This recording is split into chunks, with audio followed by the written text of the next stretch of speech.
I think one of the things in terms of what I would focus on increasingly now is looking at what we can do to push back. And I very much support the idea of the democratic re-empowerment. That's what I've been campaigning on for years and years, you know, doing lots of tours and getting other people's tours and speaking and interviews and everything. Because I think people, once they begin to look at some of these issues, then they do wake up, and that's absolutely great. But I think one of the other effective ways of trying to campaign is more sort of information guerrilla warfare, which certainly I had some experience of during the whistleblowing years back in the 1990s, and you can get them on a back foot and catch them unexpectedly, and they don't quite know how to deal with some of these issues. So one of the areas that I find is more effective now is trying to sort of look at the technical political field, that's sort of hackers and things like that.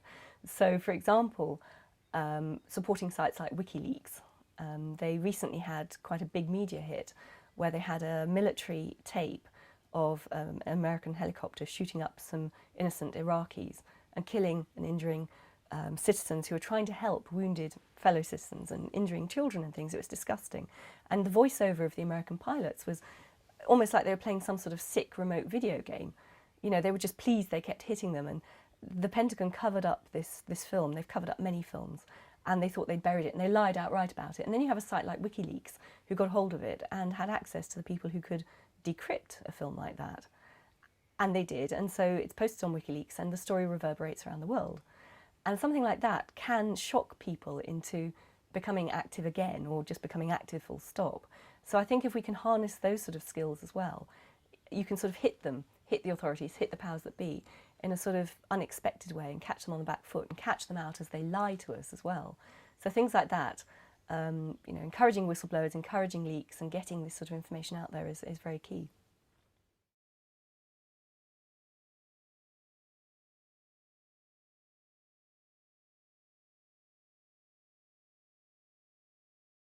Absolutely, yes. I think a lot of people go into areas such as the intelligence services or government, potentially, in their 20s with ideals. They want to have a job that makes a difference, that can do some good and protect people. So if they then find themselves in an environment where, as now, MI5 officers are accused of being complicit in torture, for example, which is illegal under every law across the planet, then they have a duty as idealistic or conscience-driven people to do something about it, absolutely.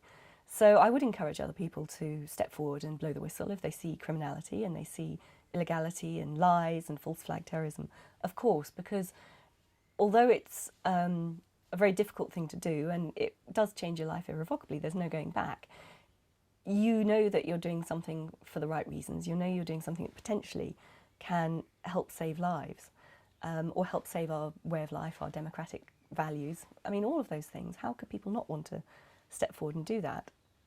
And I think it's different now. I mean, I'm going to sound like an old codger, but back in the 1990s when Shayla and I did blow the whistle, of course it was a very different environment within which to do it, because the main channel, of course, was still the mainstream media. The internet was in its infancy. It wasn't nearly as effective as it is now. If people do choose to blow the whistle now and come forward with evidence of crimes, then they can be protected. Their anonymity can be assured by organisations like WikiLeaks. So it's a very different playing field, and there's a chance that they will get away with it, a chance they won't be prosecuted. But of course also that if they are arrested and they are put on trial, they can fight their corner much more effectively because of the internet. You know, everything will be recorded, everything will be put on YouTube.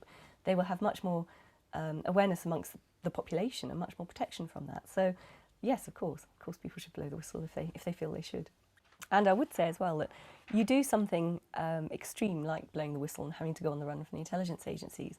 Yes, it's harrowing and frightening, and it scares your family, and it's just very, very difficult. But on the other hand, you learn something about yourself.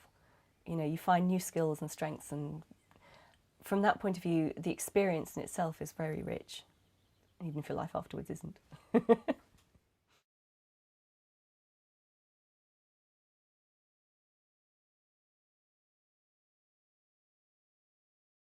I think we're at a crossroads in human history, I really do.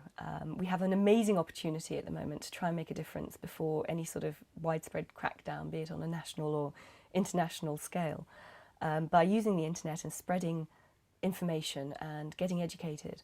And also it's a sort of shift in how we think and how we collaborate with each other as well. We see on the internet things like open source and the free sharing of information, the free sharing of intellectual property and things is a mind shift as well for humanity. So it's opening us up more, even if it's remotely via the internet, it's opening us up more to collaboration and working with our fellow human beings wherever.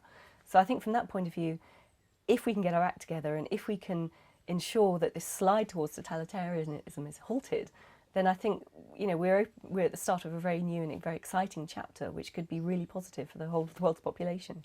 If we don't, if we just sit back and think, oh, it's not my problem, then we're all going to be in the shit, basically. There's going to be no coming back, I think.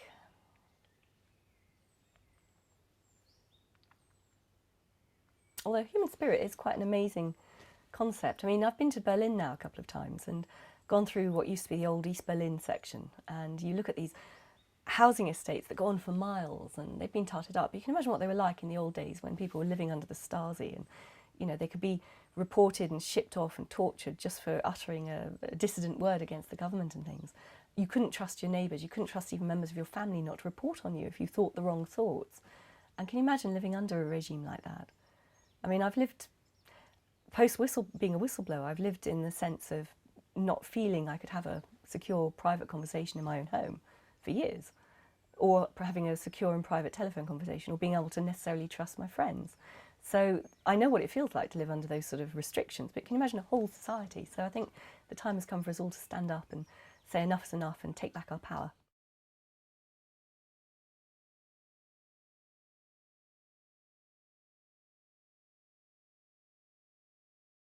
My plans are always fluid because the nature of the life is sort of, you don't know what's going to come up. But no, I plan to carry on campaigning. I'm going to California in a couple of weeks to speak at a conference called Understanding Deep Politics with people like David Ray Griffin and Cynthia McKinney and a few other well-known speakers. So we're going to be looking at the interlinkage between a number of these issues that I've been talking about. So I'll carry on doing that. I'll carry on being a civil liberties campaigner, organising the odd European tour event, and also getting involved as well with the sort of digital civil liberties issues, because again, quite a lot of pushback against some of this sort of electronic surveillance, an electronic Big Brother state that they're trying to enforce on us can be pushed back by smart information guerrilla warfare. So I'll be helping out and working with people like WikiLeaks a bit more. Thank you.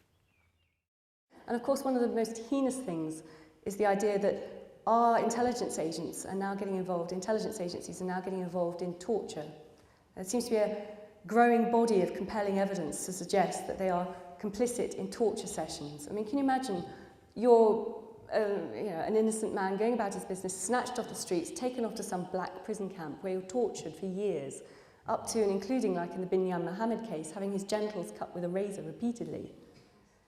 And there are intelligence officers there.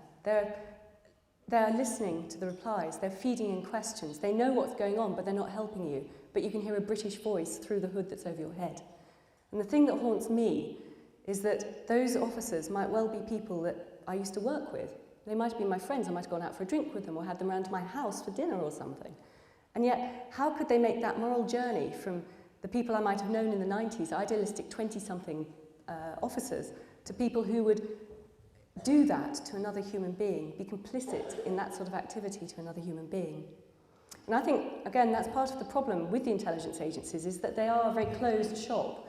They become a self-perpetuating oligarchy where no whistleblower, no criticism is allowed, and therefore they get this sort of groupthink that leads them down a very dangerous path. And I think that's one of the reasons why they've got involved in things like torture.